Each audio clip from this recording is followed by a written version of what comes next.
Where were you on August the 14th, 2003? You may not remember, but I remember. That's the date when the lights went out in New York City. The Big Apple was plunged into darkness, and it was not simply one borough, but as I recall, it was all five, plunged into darkness. People were walking around trying to feel their way through, trying to make sense out of the shapes and the sounds that they were seeing and hearing, and wondering whether or not they would be taken advantage of. And what is more, wondering how their loved ones, their friends and their family members were doing. Whether or not this would be a time of looting and shooting. And people wanted to know, when would the lights come back on?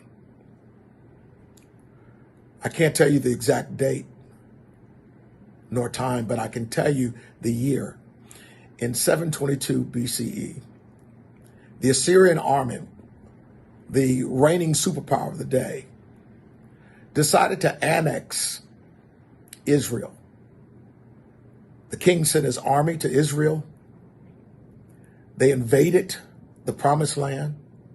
They built a siege around the city of Jerusalem to starve the people out.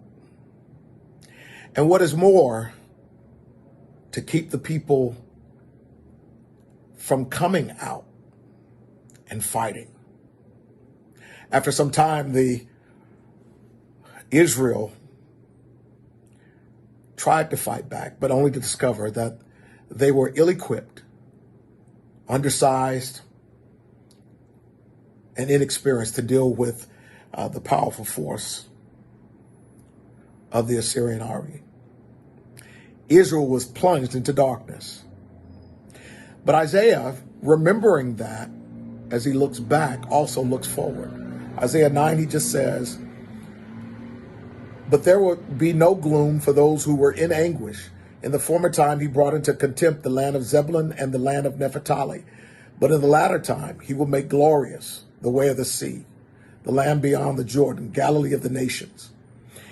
In other words, the prophet Isaiah, whose name means Yahweh is salvation, looks backwards, and he does not deny the reality of darkness.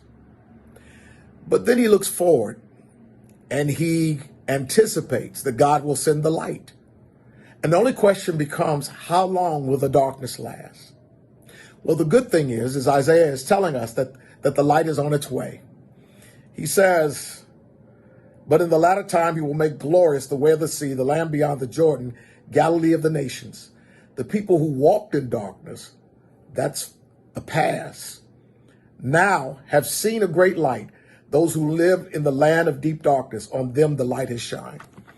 Never forget that no matter how dark things may be today, no matter how dark things may have been yesterday, no matter how dark things may be on tomorrow, that there is a light that has come in the world that yet shines.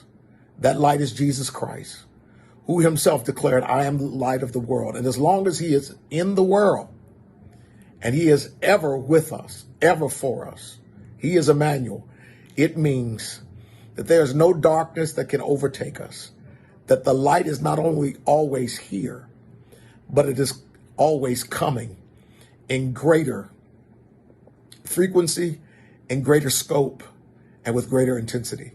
So may God grant you light today, and may you live lighter today because of Jesus Christ. God bless you. Peace.